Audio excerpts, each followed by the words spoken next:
Welcome back to all our friends, family, and yes, even our foes. To the Foxx Den Sports Podcast, where Todd and his sports-passionate kids are ready to bring you the latest updates and insights on all things sports. So sit back, relax, and enjoy the show.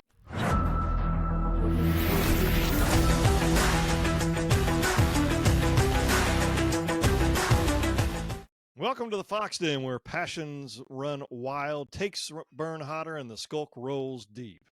I am your host, the Podfather, Todd Foxx, and with me today are Kellen, who's coming at you like a linebacker on a blitz, ready to smash through any take that comes his way. And you know him, you love him, and you fear him. It's the Den's enforcer, Clay Bainch McDonald, ready to rattle cages, drop bombs, and bring the heat every single time. We're here to chase the biggest stories, battle over the hottest debates, and unleash the savage spirit of sports fandom. This isn't just a podcast, it's the movement. So unleash the skulk, run with the Foxx Den, and let's dive in. All right, gentlemen. So we've got a lot going on. Obviously, the NBA finals are going on. However, we wanted to throw a little curveball and have a little fun since we haven't talked any football recently, and mostly professional football. We've talked a lot of college football in the past. We're going to talk a little NFL action today with it being kind of like the countdown to kickoff. It's 86 days until the Chiefs play. Who do they play the first game? Is it Eagles, isn't it? No, because Eagles played Dallas. Yeah. And maybe Dallas, Baltimore, maybe, or Buffalo. Dallas and Philadelphia, not the first game. Yeah, Dallas and Philadelphia the first game, and I know the Chiefs will play on that one night. Regardless. It's only 86 days. Chargers. It's who? Chargers. That's a garbage game. I mean, whatever. I mean, I think the Chargers will be a little bit better, but we'll say that for the podcast and upcoming podcast. The offseason has turned chaotic with major headlines. Some of the biggest headlines have just happened. Aaron Rodgers signs with the Pittsburgh Steelers. I know another one was Brian Schottenheimer taking over in Dallas. And we can look at maybe some rookies climbing depth charts. But the hype is building all across right now. I know the mandatory mini camps, a lot of those started today. I think there's 8 teams that start next week, and it's only like for 3 days, and I believe there's a couple teams that only do it 2 days, and the Eagles are only doing it 1 day, so that's their prerogative, I guess. But I know fans are locked in on quarterback headlines, coaching changes, offensive line shakeups. So let me ask you all this: what offseason headline has been the biggest game changer in your opinion so far? I mean, obviously, the Aaron Rodgers is big starting today, but I mean, it's just everybody's known he's going to be going there for a while. Yeah. I mean, I don't know. Biggest game changer, probably the biggest offseason headline has been the whole Shedeur Sanders draft. But I don't know if that's really a game changer or not, because Brown's probably going to be the worst team in the NFL next year. So I don't know if that's really much of a game changer. I don't know. Off the top of my head, I can't think of anything major. Like Rodgers is obviously big. There was a little bit of quarterback movement, but it wasn't like any big quarterbacks. It's just all kind of like it's just musical chairs. It's nothing. Mm-hmm. Nobody big, not a big name that you think is just going to go change a team completely. So I can't really, unless there's somebody I'm missing, just don't really think of anything outside of the draft. Yeah, I mean, there's several different things that could be, talked about. I believe that Aaron Rodgers signing, and we all have known it's going to happen, but you always had that back of your mind, like maybe it won't happen because he's so all over the place. I know he got DK Metcalf as one of the receivers there in Pittsburgh now that should help. I'd be very interested in seeing how that team operates. I know, let's see, Cowboys traded for George Pickens. Not sure how that's going to work out. He seems like he's a great receiver. I shouldn't say great, but he's a pretty solid receiver. But he comes along with some baggage, so that'll be very interesting there. You got the Rams signing Devontae Adams. Washington Commanders trade for Deebo Samuel. So and then I think one of the bigger ones could be Brian Schottenheimer being named the head coach at Dallas. And we can go into that here shortly as well. But that was not a big name at all. And I don't think you're going to get a whole lot of big names at this point in Dallas. So those are just some of the thoughts that I've came up with whenever I was going through it. Because, I mean, here's the thing is with NFL, we've been locked in on the Thunder for the past several months. And a lot of Oklahoma Sooner information too. And I'm not saying I've gone away from the NFL, but it's been a lot less in my radar, and I'm need to make sure I get that all hyped up and going through that. But how much can change for a team between now and week 1? What are your thoughts on that? I mean, obviously injuries, a key injury in training camp can change a team's the landscape of a team drastically. What about you guys? What are your thoughts on what all can be changed now between now and then? Now in week 1. I mean, I'm sure there might be some random little trades in the works. It'll be interesting to see some of the teams with their quarterback battles, who wins it out. Like Cleveland has like 5 people, so who's going to win it there? And other than that, like you said, injuries. But I'm really just excited to get it going. Like you said, I'm always paying attention to football, but Thunder has been so big that just occupied all of my mind. So I have not really been paying attention, but I will be here in the next couple of weeks. Yeah, I think Kellen put it best. A bunch of musical chairs on some of the players that just seem like they're just trying to trade equal, lateral. Kind of shocked New Orleans didn't do more on the quarterback. Yeah. I mean, they're going to be going with Tyler Sowell, or is it Sowell, whatever you say it, Rattler.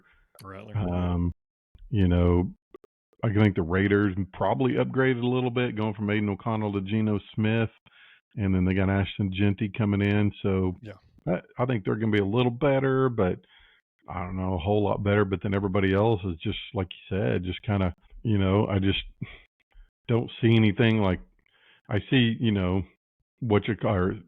Sam Darnold goes to Seattle. I don't know if that's any better than Geno Smith. And I got J.J. McCarthy, who started out good, was going to be the man, then he gets hurt. But now you got Minnesota with a more or less a rookie quarterback. You know, and everybody else is kind of, I guess, you know, not Pittsburgh. Well, obviously Pittsburgh got, but then with the Giants went from Russell Wilson from Daniel Jones. I don't know if that's any better. I mean, just so I don't know. It's just seemed like last year some of the best or the biggest stories were, which to me, and this is, I guess, answer my question is, you got holdouts, you got obviously, like you said, injuries, but holdouts seem to be things that we won't know, and that could drastically change things. You know, like the Bengals, I think Trey Hendrickson, they're leading, you know, one of the top 5 defensive players is holding out. Terry McLaurin is holding out for the Commanders. So that could be huge. I mean, just because to me, the holdouts and stuff and the signings just destroyed the 49ers at the start of the year last year.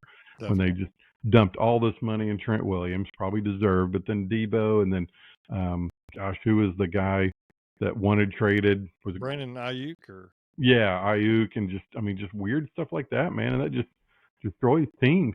McCaffrey out year hurt. Yeah, and then McCaffrey gets hurt. So, you know, just little weird things like that. You know, if these people are, because if Terry McLaurin doesn't come back and doesn't sign with Washington, I mean, like you said, they got Devontae. No, they didn't get Devontae Adams. They got Debo, and so that helps. And they got Michael Gallup coming in as well. But anyways, that to me is what I watch for going into the seasons, is the holdouts. Definitely. No, I agree. And I know the linebacker TJ Watt, I think he's not very happy with his contract situation right now. Yeah. So see how that all works out. I mean, Pittsburgh, they're going to pay him at some point. Yeah. May not be as quickly as he wants. What's that? James Cook, he went to but he's kind of begging for. He's the heard today. He was the 52nd ranked highest paid running back in the league because he's still on his rookie contract, and so he's wanting a lot more. So they'll probably up his quite a bit, but I'm sure they will. His brother has sure fallen off the landscape of all NFL. He used to be all over the place, Dalvin Cook, and then I know he signed with Dallas last year. And honestly, I thought they were going to use him, and they never did. They used Zeke more than they did him. Yeah, which that was Zeke. I don't know. Is he even playing anywhere? Zeke? Is he even signed? No. Yeah, I was going to say I didn't think so. But speaking of Dallas, Brian Schottenheimer takes over as the new head coach, replacing Mike McCarthy. Who McCarthy was, and again, it's always just, to me, going to always be just a yes man type of situation in Dallas until, I mean, who knows when, until, because Jerry Jones has it. He wants to do it a certain way, right? And that's going to be interesting on how all that works. Schottenheimer is known for being a quarterback developer, offensive creativity, and he brings a West Coast style system. But I just don't know. That could be good, though, the fact that he's not a big name coach, that he may just be able to, because I don't think he's got a ton of, I mean, anytime you're a Cowboys coach, you're going to have a lot of pressure, but it could be to where it's not near as much pressure, and he can go in there and do his thing, and maybe one of these coaches that you don't know about. His dad, Marty Schottenheimer, is one of the best NFL coaches in our time frame, I think, Clay. I know he coached Cleveland, and Kansas City, and the Chargers, and Washington for a year. The St. Louis? Who's that? St. Louis? No, he was at the Chargers. That was Vermeil. Yeah, that was Dick Vermeil. But he always did a really good job and had really good teams and tough teams and defensive more minded teams, but his son's more of an offensive guy. And I know Zach Martin's officially retired, ending a legendary run there. Dallas, they're going to lean on some youth and physicality to reshape that offensive line.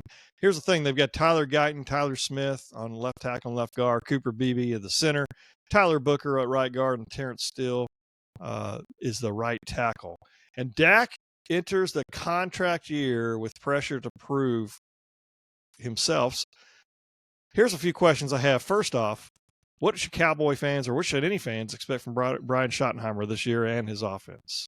Or do you still, is it kind of out in the open? You still really don't know about the offense piece of it, though. Well, I think with Dak Prescott being in a contract year, that always seems to get players in whatever league they're on to do better. I think they got a massive upgrade in running backs, so I think that will help tremendously. I definitely think, George Pickens is an upgrade from Michael Gallup. So I do like that. So we'll just see. But, man, that offensive line is awfully young. I mean, it's the three Tylers. And so I'm not feeling real good. And then it's an extremely – I mean, I could see us getting 4 losses just in our own division. Yeah. And so that's hard. And then I think we're probably better than the Giants. But the Eagles and Commanders, man, that's 2 of the best teams. Sure. Definitely.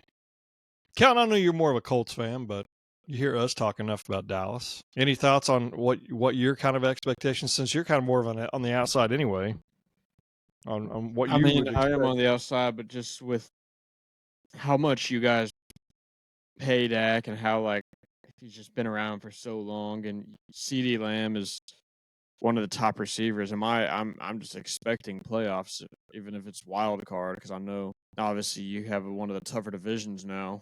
But yeah, that team, they have the pieces, and like Parsons and all that on the defense. Like, you have the pieces that you should be a playoff team and make it out the wild card round. But I don't know. It's hard these days because it seems like they never live up to what the expectations are. But I don't know. That's what I would expect, and that would be the standard, I would say. All right, perfect. Sorry, I was looking at something there on my phone trying to pull up some information, but I know from what it looks like, Brian Schottenheimer he's expected to have more of a quick pass concept, pre-snap motion, and focus on ball control and timing, which I don't know if that's going to be good for Dak or not. I don't know. I know Dak is not as mobile as he once was. He's had several different injuries, and I know the last time during his contract year is whenever he tore or he dislocated his ankle, I believe is what it was. And then they obviously still paid him. They paid him way too much. They're not going to win a Super Bowl with Dak Prescott, but they did pay him. So he's in a contract year. Generally, players try to really focus in on that, and I expect him to have a good fantasy football league number, but not a championship number at all. Is this new look offensive line, when we talk about it, there's 3 youngsters there. We got the rookie. We've got Tyler Guyton, Tyler Smith, Cooper, BB, Tyler Booker, and I believe Terrence Steele. Is there anything with that having 3 young starters that's going to derail this team, or is that a good thing for the Cowboys? I think it'll provide a new energy. I don't think that's going to be if anything slows you down. I don't think that's going to be it. So I think it'll bring some positivity and some youth. Okay. I feel like the Cowboys generally just get in the way of themselves. Jerry Jones. Yeah. As much as I love how he pours money into his program and just has the best facilities and takes care of his players better than anybody, he just gets in the way. Something missing. And they just, I don't know. I thought they paid Dak too much, but then when you see some of these other quarterbacks, you're like, glad we have at least him. For sure. But I just not expecting a whole lot this year. I mean, if we go 500, probably. That's probably about where it probably will be. Yeah. But it's going to be tough. Tough division again. How much pressure do you guys think's on Dak? Probably all of it, because it's like nobody else is going to pay him. Everybody in the league knows it, other than them, that it was too much. So if he wants any chance of even signing any type of starter salary, like, he's going to have to. Kellen took the words right out of my mouth. I just went all of it, because he got rid of his coach because they weren't performing. Right. And they're not going to do it again unless it's just atrocious. I don't remember, who did he hire as his offensive coordinator? Good question. Let me look that up. I knew that answer at one point, but I knew that answer at one point as well. Dallas Cowboys. Keep talking. Good job. So, anyways, I just been burned by them for so long. Clayton Adams. Yeah, I don't even know who that is. Yeah, no kidding. I don't either. Their defensive coordinator is the guy from Chicago, Eberflus. Yeah, that's right. That was a good I hire. know that one. Especially when you got somebody coming in, a head coach. You got somebody that's been a head coach. I like that. You got somebody that's been in that spot. But I don't know. I mean, I obviously hope they do a whole lot better. It's so much more fun when them and the Sooners are better. But more. Just not feeling it. I mean, I just don't feel very confident that. I mean, you know, going at 500 is not horrible, but it just probably going to get third in the division. Yeah, definitely. And the Giants, they took Jackson Dart. Who knows how well he'll end up. I know they got Russell Wilson, and then they get like Jameis Winston also. So between those two players, they'll have some starts early on, and then I would expect Dart to start more towards the end. But I know Dak, I think the spotlight's probably never been hotter. I think the fans are expecting something from him. He's the highest paid player on the team, one of the highest, if not the highest paid player in football. They expect something from him. That's why you don't pay these guys that much. You want to take a little bit less, like a Tom Brady. I know Zach Martin's retirement is going to affect this offense. I think his leadership, his consistency is going to there's going to be a void missing there. And then will Dallas rise or regress under Schottenheimer? I kind of think they're going to regress. I think that's going to be all over the place with the lineup. A lot of brand new players. I think they could surprise maybe, but I don't think that's going to happen. I don't want to sit there and predict a number of wins yet because I haven't really gone through it. But it's a 17-game schedule. I would not be surprised if they were right at the 7, 8, 9 win mark, perhaps. I think 9's pushing it, to be quite honest with you, with this team. But I'm just not expecting a whole lot from Dallas. But one team I am expecting to see, hopefully, do a little bit better. The Pittsburgh Steelers was signing Aaron Rodgers. Some people thought it was a shocker. I don't think it was any kind of shocker at all because you knew he was going to do that, and he knew he was coming. Dramatic fashion. And I just think what's that? He just did it in the dramatic fashion of waiting to the last. Yeah, he did it in the dramatic fashion. Then I guess some part of it, I guess he got married. He's been married for a couple months, and nobody knew. Which now everybody's like, who? Yeah, but he's married now. So as long as he can stay healthy, He's got good insurance. What's that? He's got good insurance. Yeah, I think he's got a shot there. I really do. I want to see him do well. I'm excited to see him in Pittsburgh. He's got some people to throw the football to now. I know I was expecting Devontae Adams to sign with him, but he did not. But I think it'll be very interesting to see Aaron Rodgers with Pittsburgh. He's going to wear the number 8, it looks like, not number 12. I was hoping number 12, but that belongs to Terry Bradshaw. So he's going with the number 8 that he wore in New York with the Jets. And that time frame with the Jets was just absolute disaster. The Jets are a train wreck as it is anyway. Pittsburgh's generally one of the best organizations, maybe not best team out on the field, but they've got some really good leadership. Tomlin's never had a losing record. No, he never has. Never has. So I'm expecting big things there in Pittsburgh. But the only thing is they're in the same division as Baltimore, which we could talk about later. And then Cincinnati is one of those teams that, what if Burrow stays healthy? How are they? If he's healthy, they got a better shot. But if he's not, then they'll fall back. And Cleveland stinks. So Pittsburgh has a shot, probably, maybe small, but I think they still have a shot for the playoffs. What are your thoughts with Aaron Rodgers signing? Because I know a lot of people bust his chops a lot, and some of it's deservedly so. But I'm excited to see it personally. Yeah, I'm not a fan of him at all, but good quarterback, Hall of Famer, and he literally made them from about a 4-win team to maybe a 9 or 10 just in his signing. And I think they knew that. I mean, just because the quarterbacks they had were just Mason Rudolph, give me a break. Yeah. And, so they had no Will Howard. Those are their quarterbacks. I mean, so they had no chance of being good. So they had to do something. To me, same thing with New Orleans. If they had assigned him, they go from a 3-win team to an 8 or 9-win team. But there's just not that. I mean, to me, the only person out there, I think Atlanta's sitting pretty, getting rid of. They could trade Kirk Cousins out there and find somebody, but get some players or draft picks. But that's about the only good quarterback left that's not starting. And but I think it's going to be, if he'll go in there and do what Tomlin says to do, I think it could be a good match. But I just don't have any faith that Rodgers can be like that. True. He may want to have one of those Favre years. Favre had the first year when he was at Minnesota, and then, of course, after that it went bad. Kellen, any thoughts on an Aaron Rodgers signing, or is it? I don't think it's going to be anything crazy. I think this is just going to keep Tomlin above 500 like he's always been. So they'll have 9 wins. But I just think Rodgers is too far past his prime. He's been hurt too much the last few years.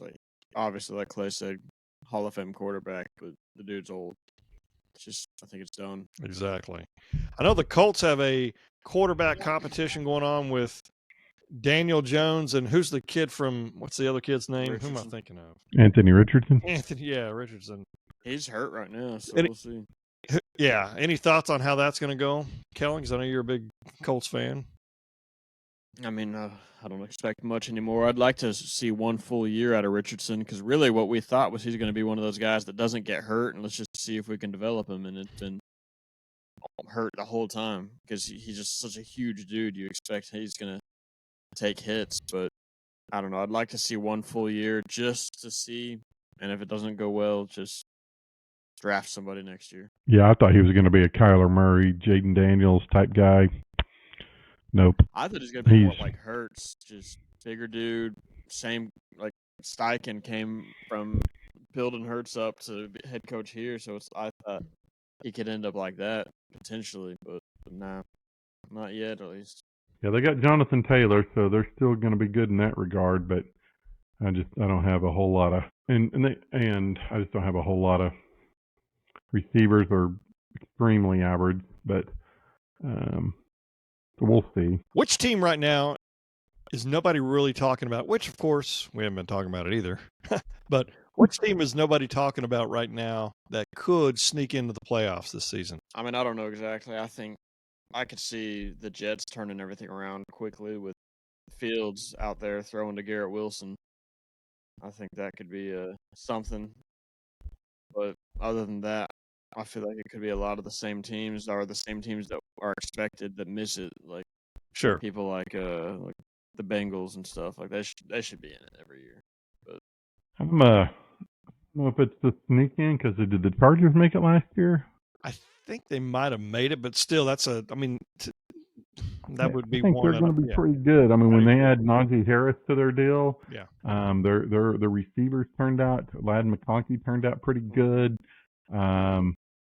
They got Mike Williams added in. I mean, so I do think that they got a chance to be pretty good. And it seems like what's his name, Harbaugh's just been pretty good everywhere he's been. So I expect them to be. I kind of mentioned the Raiders earlier. I could see them being a lot better, but those are talking about sneaking in. I'd like to say Jacksonville, just because they had just a horrible year, but you got new people, new coaches and stuff. So we'll see. But they haven't proven much.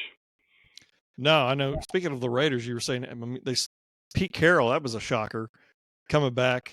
Yeah. He's 73 years old, and he's still he acts like he's in his 40s. I mean, he could be even younger. I don't know. Because the way he acts, which is fine with me. Geno Smith being there and Genty as well. I think I could see Chicago maybe, perhaps, depending on how well some of that goes there. I think Minnesota is going to take a little bit of a backseat. I think they're going to have not as good of a season.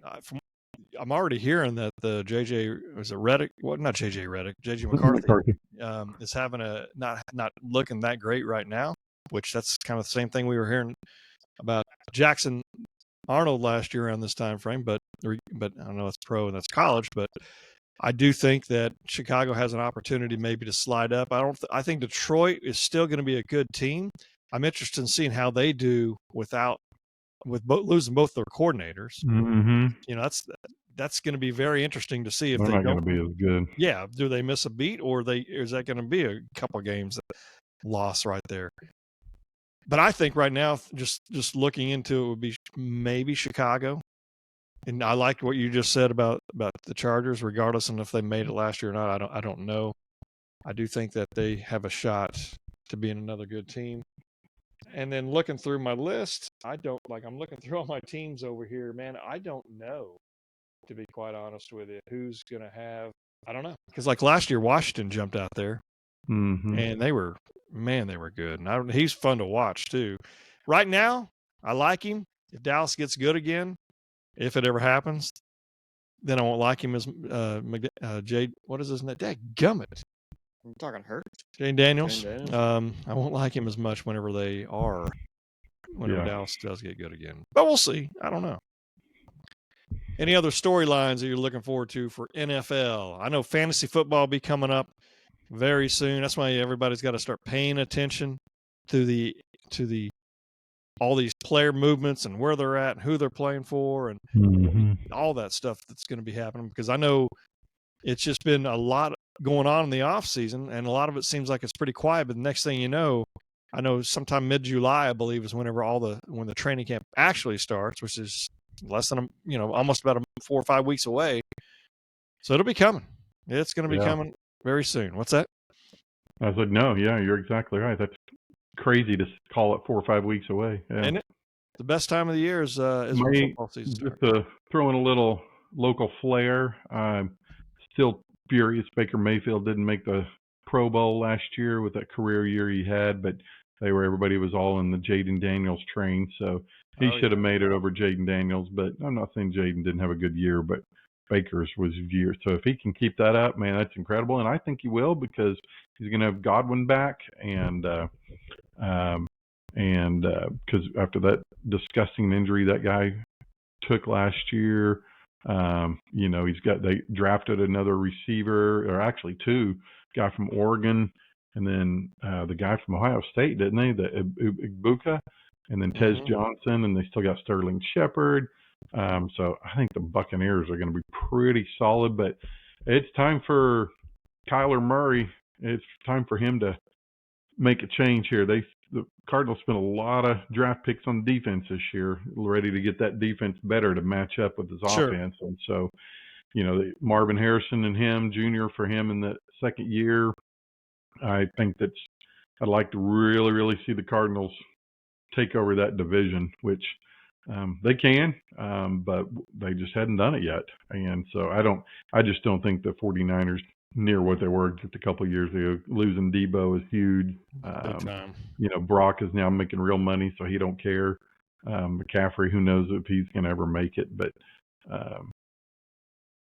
it's time for them to take over that division. Sure. Let me ask you guys this one question: if you were the commissioner of the NFL for one day, and you could change one rule that's currently a rule in the NFL, and introduce maybe a different one or whatever it might be, but what would you change? What rule would you change? I would penalize quarterbacks I would penalize them a lot harder for faking slides, or what Mahomes does, look like he's going out of bounds, then he gets 2 or 3 extra yards real quick. And I would give defenders a little more grace for when they drill quarterbacks that are sliding.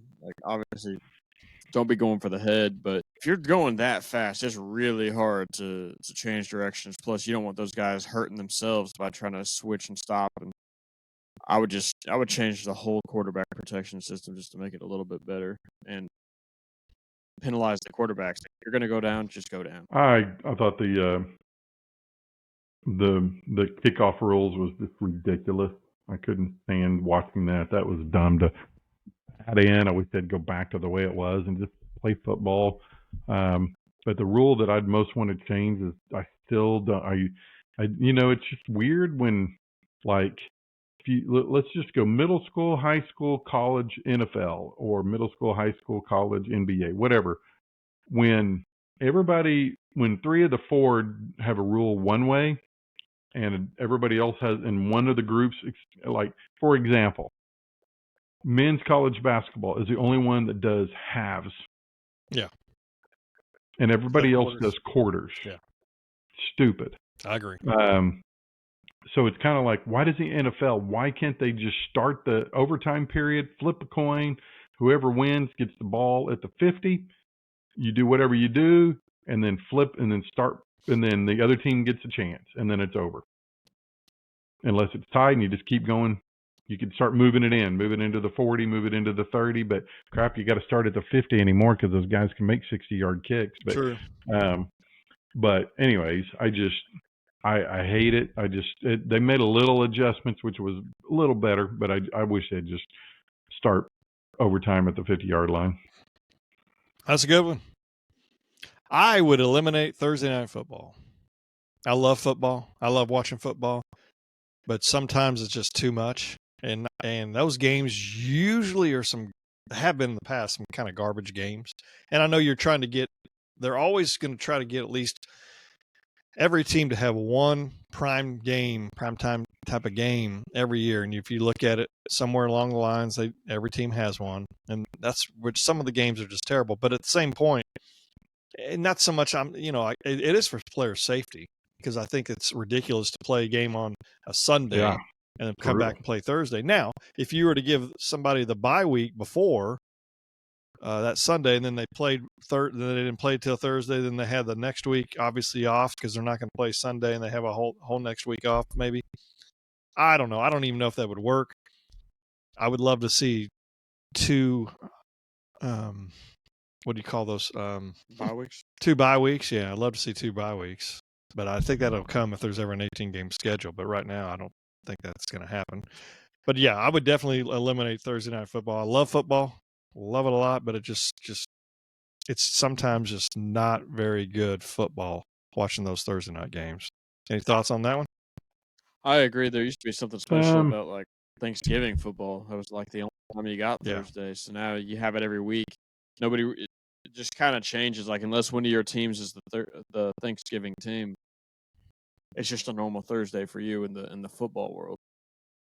Plus, yeah, like you do it that way. That's like 4 days straight of football, which I enjoy, but sometimes you got other things to do, and it's just kind of annoying. I'm gonna disagree on that one just because I don't have anything else to do on Thursday nights and nothing else to watch. But I do get a little football fatigue trying to watch every game. I didn't even get the NFL ticket, but because I can watch enough games, and generally they put the games on that I want to watch anyway. So that's why I keep going. I mean, I would love the red zone, but I just can't make myself pay for it. But the biggest thing, I mean, and I like Al Michaels and Kirk Herbstreit, they're awesome, but I think the Amazon broadcast is just horrible. It's always spinning and it freezes, and I can't get logged into it sometimes. And the worst thing I hate about it is, like, if you want to watch something else, you can't flip back and forth. You log out of it. Yeah. You know, it's not like when it's on ABC and you want to flip over to Fox and go or whatever, you know, you can't do that. And so that's the worst thing I hate about Amazon. So I wish that's what they'd get rid of more than anything. Definitely.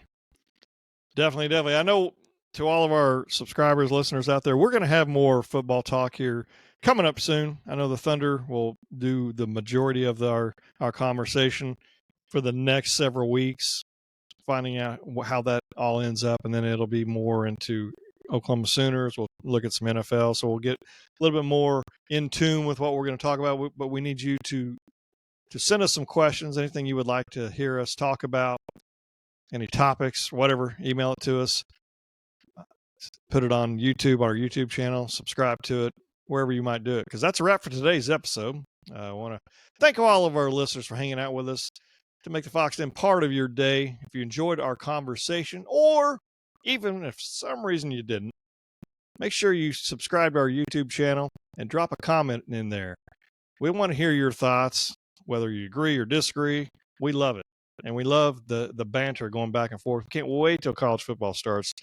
SEC, those folks are very passionate about football, and we love the banter with a lot of those fans, a lot of those Missouri fans that have no idea what football is. It's awesome. We're going to smoke them this year. We love to keep it. So keep it coming, because the debate never stops here. But until next time, keep running with the skulk, and we'll catch you on the next episode of the Foxx Den Sports Podcast. We're just getting started, folks. Enjoy. Until next time. Goodbye.